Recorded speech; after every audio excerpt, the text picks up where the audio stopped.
If you're like, do I want to become a cop? You should read the book because it will tell you what the life of a cop would be. Yeah, I think if you're looking something much more like psychological, then In the Woods, which was Phil's pick by Tana French, would be a much better pick for you. Oh, okay, that's horrible, but I love it. It'll fall out that eventually, is probably but like very I will. annoying. Yeah. Because this one still does the slow burn, but it also keeps the intensity up the entire time. Yeah. So that's my sell of this book. Let's go beyond the first page. Let's go beyond the first page.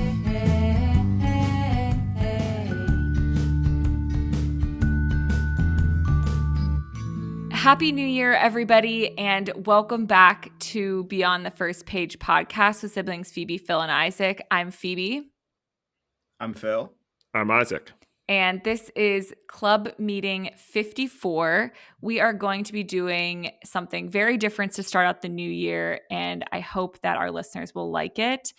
This is our Chapter 1 intro, and this year we decided to break up our reading segments by chapters instead of quarters, and each chapter will read a certain amount of books, maybe 3-4 books, and they will all be a certain genre or theme. We're starting out with a softball, I think, in doing all detective novels, which are very easy to like and enjoy. And that will be our first chapter of the new year and this new format that we're doing. And the reason we decided to change this up a bit is because we really want to give readers a better roadmap to the podcast. We understand that, you know, some people are not reading like Phil 200 books a year. Most people are not doing that. And so we want to, you know, maybe your goal is to read 10 books this year, and we want to give you the best 10 books from each chapter that you will read and enjoy. And so this opener, this intro to each chapter is going to highlight the books that we're reading to you, the pros and cons that we think, and why we recommend them to the podcast. The pros and cons that they had, and then why we recommended them to the podcast. Is there anything I missed, guys? Yeah, I that was think good. in this episode, we're not trying to give anything away, so don't be afraid to listen to the whole thing. Yeah. There will be no spoilers of the books in these. These are just to whet your appetite for these next 3 all great books. Yes. Yeah, definitely. And I think it also adds an element of more of a book club, because we all decided to bring a book to the table for this chapter and recommend the best detective novel that we thought we had read. And actually, funnily enough, I'll open with mine, which turns out I had never read this book. And I thought I had. And actually, I'm really happy I recommended it because I loved it. And I think it's probably one of the best in the whole series that Michael Connelly has written. So without further ado, I recommended The Late Show by Michael Connelly. It talks about, it's in the Bosch universe, but you're introduced to a new detective in this, which is awesome. And it's a female detective, which is why I picked this book. And she is very Bosch-esque, I would say. And Bosch and her meet later on in the series. That doesn't really give anything away, but they get along very well. And it's very apparent when you're reading this book that they would. But this book is really cool because it goes through 2 different cases that she's working on simultaneously. And you also kind of find out about her personal life, both like her struggles within the police department in LA and then also her familial life. So it's a really, really good book. I think, like I said, it's one of the best Bosch series universe books that I've read, if not the best. And so that's kind of why I brought it to the podcast. And both you guys have read it, so would love to hear some pros and cons for the listeners and for me as well. I really like Renee Ballard. I think that it was really interesting reading these 3 books back to back. Yeah. I think if you're looking for, if you want a cop being a cop, like Renee Ballard, there you say, Phoebe, I will say, so that's a pro. And that's like, it's a very clear cut. Connelly has obviously done his research. If you were like, this is a detective department, so believable, like ridiculously believable. But insofar as this book could have been written without Renee Ballard's personal life at all and been very similar. It's she doesn't have a life besides being a cop. She is only a cop. I mean, the one thing that really makes me mad about Michael Connelly is the only unrealistic thing is that this character sleeps a total of like 15 hours in this 3-week book. It does not make any sense. There's no way she's getting all these clues. She literally wakes up, she works for 18 hours, she paddleboards for 2 hours, then she sleeps in a tent on a beach for 4 hours, and she's like well rested. I Like was thinking about the ready to hit tent on it. the beach this Dude, time around, and I was like, that is pretty ridiculous. crazy that she like Is hasn't gotten homeless. busted for being homeless on the beach. And then I know she has her lifeguard friend that looks out for her, but and then B, that she's getting any kind of good sleep, especially when she's a police She officer. can't be getting good sleep. I think it's awesome. It's not realistic. It's just like so you can't be any bit attention to detail on that little sleep. Like it really has like since I've noticed it in Connolly's novels because he does it with Bosch too. Yeah, and I just like it flaw grinds my in the gears plot. every time. It's like what is happening? But if that's the she's biggest, cool. She's if that's the super biggest cool. con you have, Phil, for that, like I really think Right. that's. But I do think in this one specifically, he introduces, as you said, Phoebe, he introduces Ballard, but with 2 cases, and he doesn't have a lot of time to spare with her character. She does develop more as the series goes on, but I will say the character development is very much, especially compared to the other 2 that we read, is very sparse, which I think is cool. Like, I mean, I think that that's a certain type of very cut and dry He's detective. very to the point. Right. Yeah. And it's about the crime Right. as very little about her life, more about her.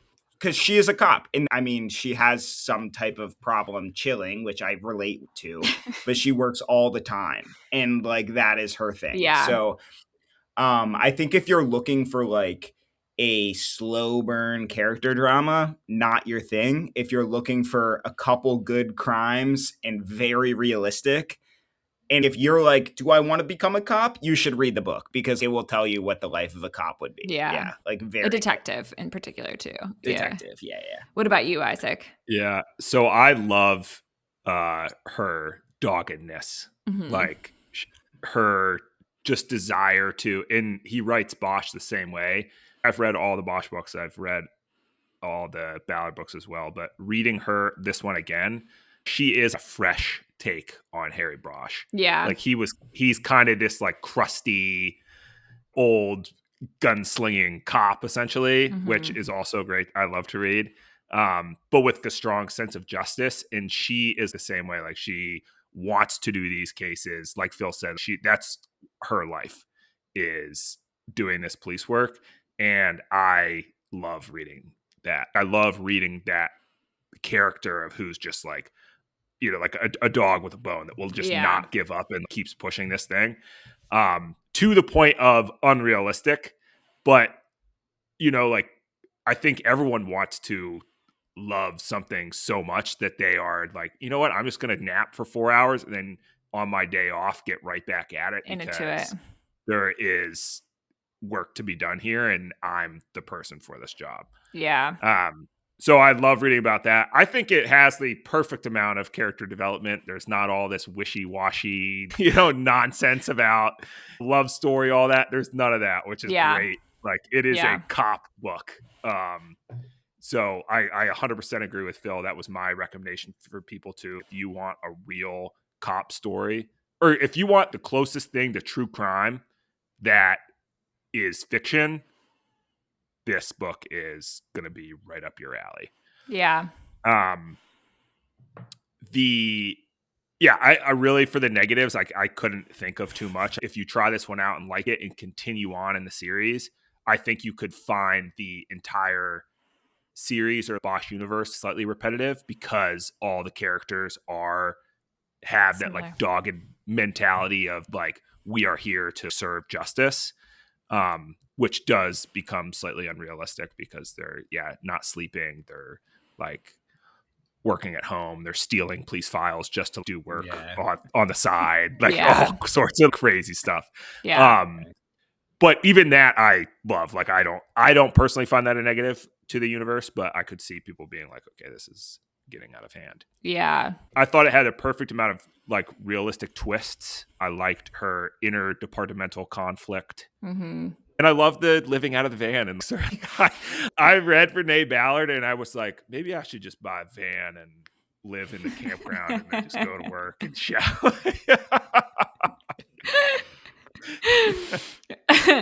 Yes, I know it is inspiring. I mean, it's like Phil said, it's a bit unrealistic, but it also is a bit inspiring, her lifestyle.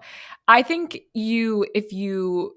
I would echo what you said. If you're someone who's looking for and also a series that you can devour pretty quickly. Yeah. And also, sure. I would say like not get too invest. I think because there's little character development, you're not too invested to where you're starting to get like psychological blowback from reading.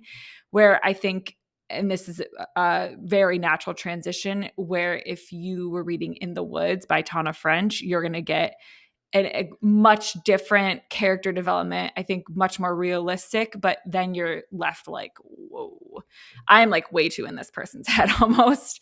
Yeah. And I don't want to say that negatively. I just think like if you're looking for something as light as it can be with still having like murder and crime, I think a Ballard option is great.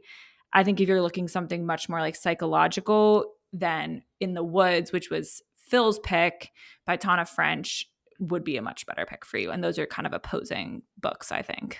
Yeah, and I can give a brief summary. Sort of, it's written by Tana French, who's an Irish author, and it's set in Ireland. I think they live in Dublin, but the site they work at is Knocknarea, which is where this murder happened. But what's interesting about this, the detective Rob Ryan was actually involved in a disappearance of his two best friends that he has been so traumatized by that he doesn't really remember anything about sort of that whole instance in large parts of his childhood. And so it's this detective solving a crime that's very similar to something very traumatic that's happened to him. And yeah, I mean, this one is just a psychological, like, this is for me what a slow burn should be. This is like the exact level of speed and just like what is happening. And this guy is devolving into madness during the book while he starts heavily drinking. He can't sleep. He's falling out of relationships with his colleagues. And I agree with you, Phoebe, that the ending on this one was more obvious to me, but I don't know if A second time around, you mean? Because I put in the our second notes time like around. The first time I was did not shocked see it coming at all. the first time Yeah. around. So, but the second time, and I think that is just a skill of her writing, that she does drop so many hints. Mm-hmm. While the first time, like, I was still genuinely surprised. And I think in the first time around reading it, you're processing his backstory so much. Like that was such a Right. crucial part of the story that you're almost I don't want to say that the murder he's currently solving is secondary, but you are like following both very closely. And so I think that's why maybe it's not as obvious to the first time reader. I read this for the first time, and it's funny you guys mentioned your feelings on the ending because Mhm. I ended the book and I was like, I can't decide if I like this ending or not. I mean, I had no idea the whole time Yeah. about it. Yeah. Like figuring out was not even on the plate, but I was almost left kind of unsatisfied. Mm-hmm.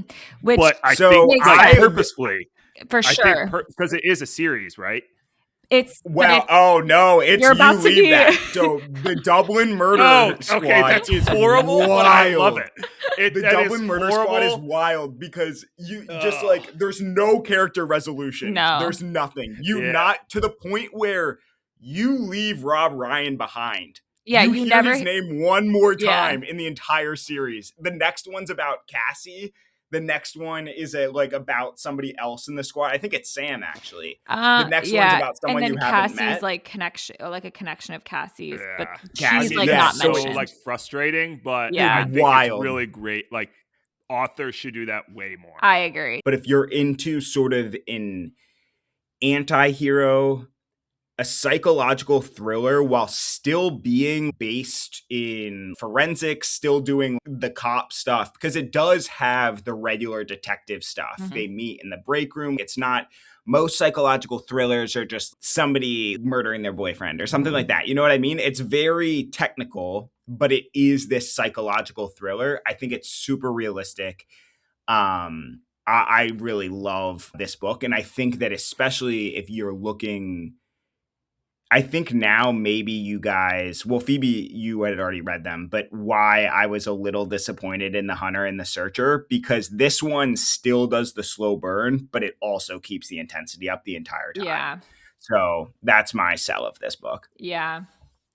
I think my con is that you have to be mentally in the state to, like, this is not just a throwaway book, and not saying that the Ballard, the Late Show, would be a throwaway book, but that's a book I can read no matter what mental state I'm in. This book is because it is more psychological and you're seeing so deep into this very flawed character's mind.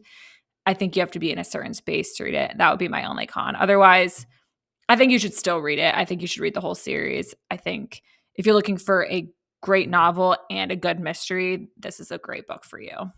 Yeah, I liked how spooky it was. It gave me like a True Detective season 1 vibe the whole time. Good comparison. That is like such a huge compliment. Yeah. Big sell, big sell. Arguably one of the greatest television shows ever made. Yeah, ever.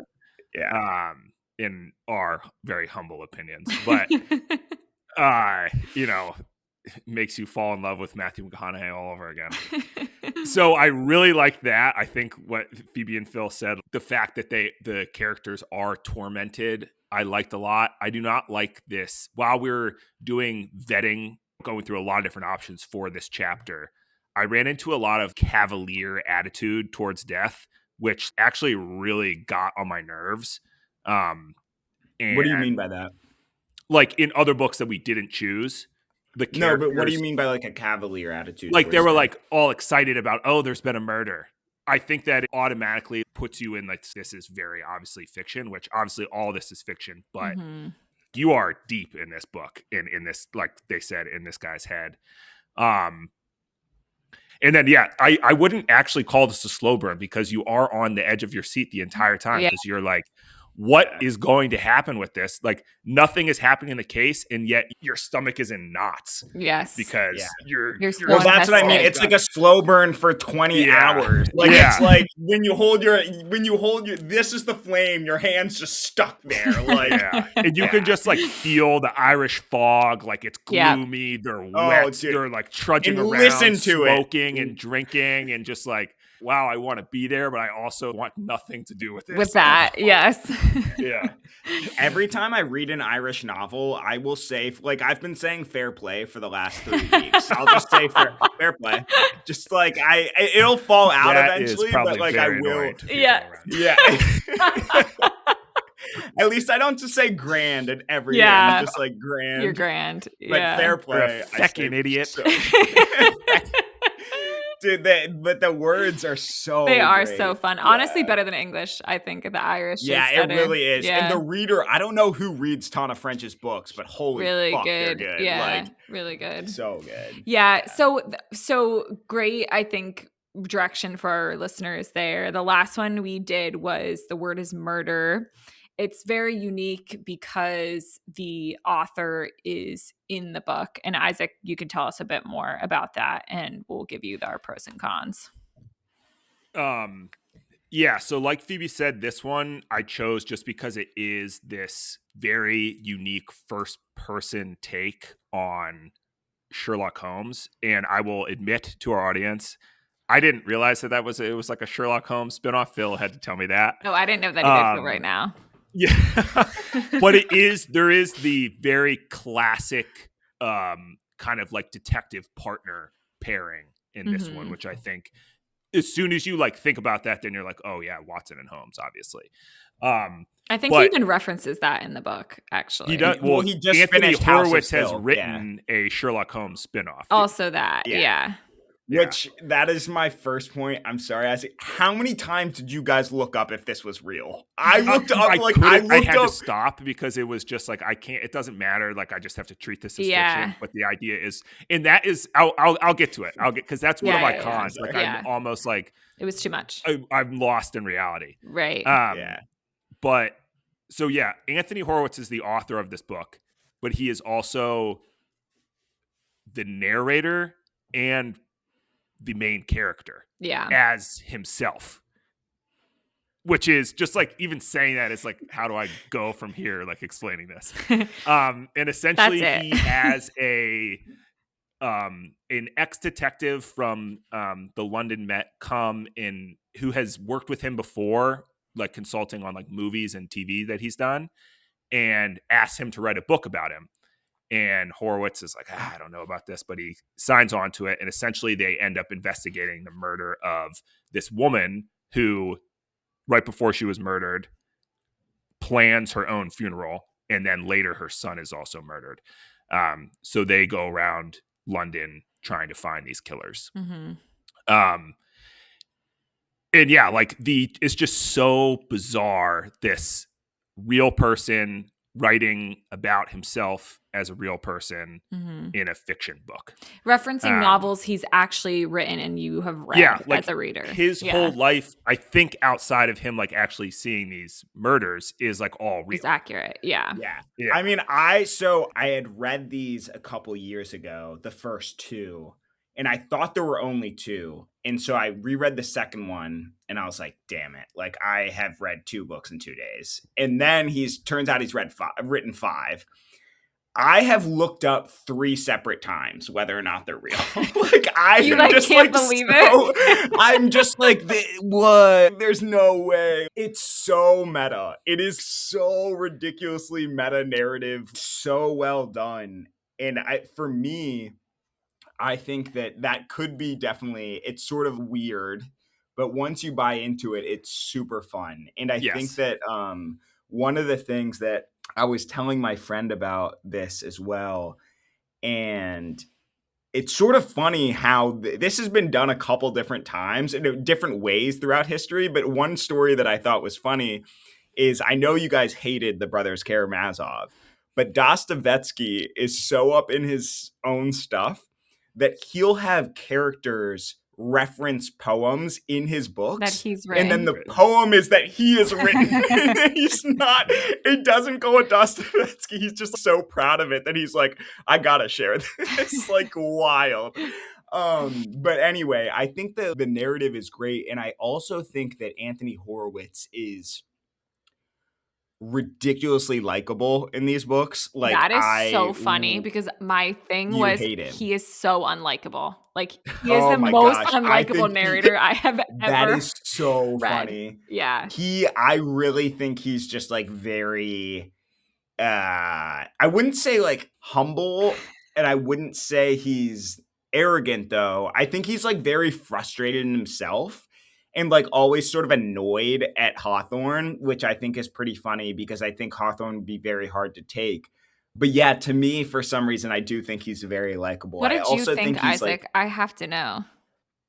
I guess I didn't really think of him as likable or ill-likable. I didn't really think of him that way. I did think it was funny how he was like, yeah, I'm like 55 years old. I was out drinking heavily last night. Or like, or like, I'm off to the pub like at 3:00.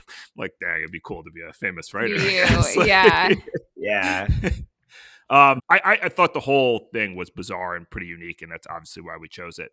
My only con for the narration was the couple times that he like referenced like the like, and this was the scene to them. Like, he kind of did a leading a little bit. Yeah. Where like he obviously knows, and because he's telling the story, he knows it. So he's just like withholding information from you on purpose to tell the story. That frustrates me a little bit. Yeah. It's a cutesy little thing. It's hard to, it's hard to avoid because you are telling it in the first person. And we've had a conversation like this before, but that like, it irks me. When authors do that, I wish he would have just told it as if he could still tell it from the first person, but as if we're following along in his discovery of these Yeah. mysteries as well. Yeah, you are consistent with that you don't like that in any of the books. We've done a couple of those Yeah. where you've always said that that's Yeah. something you don't like. That was So my that's- main Issue. criticism of it, though. Yeah. I do think, narration aside, I want to say I thought this book was a great crime. Like I did not see the ending coming. I think that Oh, the yeah. characters, The Mhm. twists I and thought it was turns very and good. the like different plot lines that they go off and discover, which like lead you down all these different rabbit holes of possibilities, was I thought really good. I think this one, if you're looking for a fun, unique read that's not super realistic to actual true crime, this would be a good book for you. I did not find this to be very realistic. And I think obviously the main character did not annoy you two, but he was very unlikable to me. And so I think that made it hard for me. Personally, of the three, I would say read this last, unless you're a huge Anthony Horowitz fan, or if you're looking for something a little fun and pretty different than a true crime would be. Yeah, I think that for this one, for me, is like someone who knows they like murder mysteries and is looking for something new. Yeah. Like this is you've the read new everything. spin on the murder mystery. You're like, Yep. I've done the straight up detective. I've done the psychedelic thriller. Done the courtroom This is drama. something. Yeah. Yeah.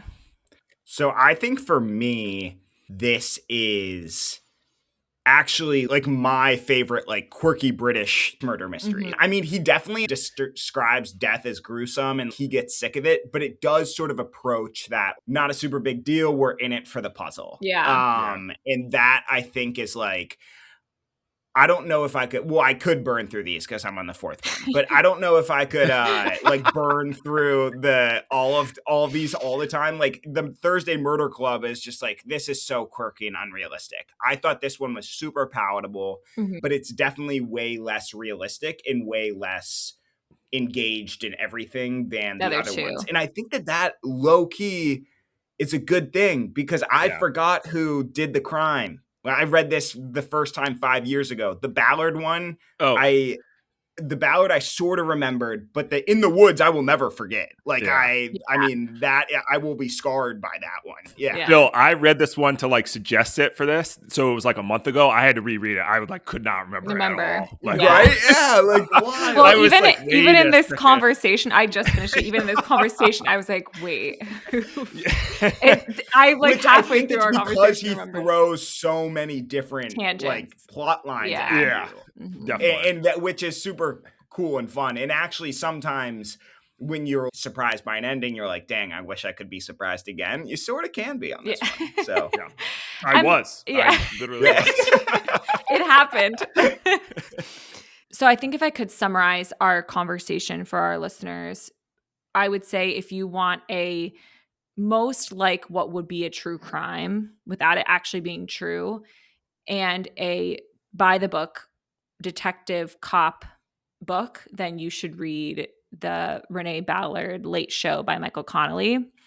If you're looking for more of a psychological slow burn where you really get into the character's mind, you should read In the Woods by Tana French. And if you're looking for a quirky British novel that has a lot of twists and turns and a very unique take on a murder mystery, you should read The Word is Murder by Anthony Horowitz. And I'm happy I read all three. And if you don't decide to read all three, which I think you should, but if you don't have time and you want to read one murder, go to the one that most suits you, and then come on and listen to the other two just for fun. We still will be discussing books that we're currently reading, books that we recommend, other murder mysteries that we recommend, and we'll still be talking books and wanting you guys to listen along and comment with us. So this is a bi-weekly reminder to call someone that you love, tell them that you love them, tell them about a good book that you've read, pick up one of the 3 books we're reading for chapter 1 in this new year. And until we talk again, stay classy, second pagers. We'll see you later. all right, bye guys. Happy 2026. Bye, guys. Happy New Year. Let's go beyond.